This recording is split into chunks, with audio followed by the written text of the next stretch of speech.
Hello friends! Today we are going to look at the new generation 11 Honda Accord. Recently, the test car was captured on the road in camouflage. And as always, I made renders based on the spy shots. The first thing we see is a Honda HR-V style grille and narrow LED headlights. The tail light will be a full width of the body.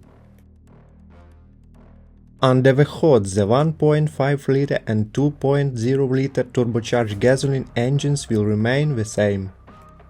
Also, Honda has confirmed that there will be a new hybrid version. The interior will have the same design as the last Civic and the upcoming CR-V.